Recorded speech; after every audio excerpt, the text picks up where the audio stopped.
ની હકીકત એવી છે કે અશોકભાઈ હેમંતજી ઠાકોર રહેવાસી અબાસણા ભાભર વાળાઓએ ગત તારીખ 6/3/2026 ના રોજ ભાભર પોલીસ સ્ટેશન ખાતે ગુમ જાહેર ખબર આપેલ હતી, જે પૈકી તેમને એવું જણાવેલ હતું કે ગત તારીખ 5/3/2026 ના રોજ પરિવારના સભ્યો તથા ગુમ થનાર જગદીશભાઈ હેમંતજી ઠાકોર ઉંમર વર્ષ 22 રહેવાસી અબાસણા ઘરેથી રામનગર રોડ ઉપર આવેલા ગૌચરના ખુલ્લા મેદાન પર બેસવા જાઉં છું એવું કહી અને ઘરેથી નીકળેલ, જે સવાર સુધી પરત ના આવેલ એ બાબતની તારીખ 6/3/2026 ના રોજ ભાભર પોલીસ સ્ટેશન ખાતે ગુમ જાણવા જોગ દાખલ કરેલ હતી. એના તપાસની હકીકત મળતા અને તપાસ દરમિયાન ખબર પડતા માહિતી એવી મળેલ કે તેમને ગામની જ કોઈ એક છોકરી સાથે આડા સંબંધો હોય અને તે બાબતની હકીકત મળતા પોલીસની અલગ અલગ ટીમો બનાવી અને એ બાબતે તપાસ કરતા બાળ કિશોર સંજયભાઈ અમરતજી ઠાકોર એમને રાઉન્ડ અપ કરી અને યુક્તિ પ્રયુક્તિથી પૂછપરછ કરતા તેમણે સઘળી હકીકત જણાવેલી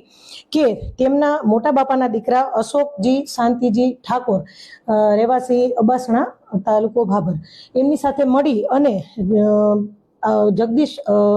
હેમંતજી ઠાકોર એમને બોલાવેલ હતા અને એમના માથાના ભાગે ધોકો મારી અને તેમને નીચે પાડી દીધેલ હતા અને ત્યારબાદ તેમને સંજય પાસે રહેલા છરાથી છાતી ઉપર ઉપરા ઉપરી 3 ઘા કરેલા હતા અને ગળાના ભાગે એક કાપો મૂકી અને તેની હત્યા કરેલ હતી. ત્યારબાદ તેની લાશને ત્યાં જ રાયડાના ખેતરમાં ઠૂઠાઓની વચ્ચે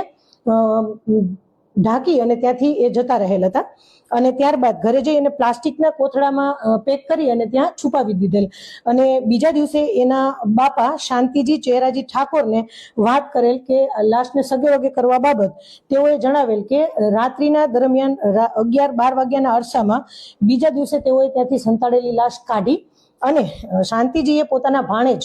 સુરેશ હરજીભાઈ ઠાકોર રહેવાસી ઊંચોસણ સુઈગામવાળાને જાણ કરી અને તેને બોલાવેલ અને તેઓ તેમના કબજાની સ્વિફ્ટ ગાડી લઈને આવેલા અને આ ગાડીની અંદર બાકીના 3 જણાઓએ મળી અને લાશને છુપાવી ચારંડા પુલ પાસે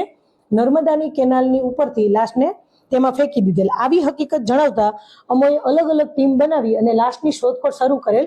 જેમાં લાશની હેડ કોન્સ્ટેબલ જામાભાઈ જગાભાઈ એ ચારંડા પુલ પાસે કેનાલમાં પાણીમાં ઉતરી અને શોધખોળ કરતા ત્યાંથી લાશ મળી આવેલ હતી અને તેને બહાર લાવતા તેની ઓળખ વિધિ કરતા તે જણાઈ આવેલ કે તે મરણ જનાર જગદીશજી હેમંતજી ઠાકોરની જ લાશ હોય તેનું અમે પીએમ કરાવેલ હતું. ત્યારબાદ ભાભર પોલીસ અને પેરોલની સ્કોડની અલગ અલગ ટીમો બનાવી અને નાસ્તા ફરતા આરોપીઓને સત્વરે ગણતરીની કલાકોમાં શોધી કાઢેલ અને તેમની વિરુદ્ધમાં ખૂન, ગુનાહિત કાવતરું તથા પુરાવાઓનો નાશ કરવા વગેરે જેવી કલમો સાથે ગુનો દાખલ કરવામાં આવેલ છે અને આગળ તપાસ ચાલુ છે. ઘટનામાં કુલ 4 આરોપીઓ છે, જેમાં સંજયજી અમરતજી ઠાકોર જે બાળ કિશોર છે અને અશોક શાંતિજી ઠાકોર, શાંતિજી ચહેરાજી ઠાકોર અને સુરેશ હરજીભાઈ ઠાકોર, કુલ 4 આરોપીઓ આ ઘટનામાં સંડોવાયેલા છે.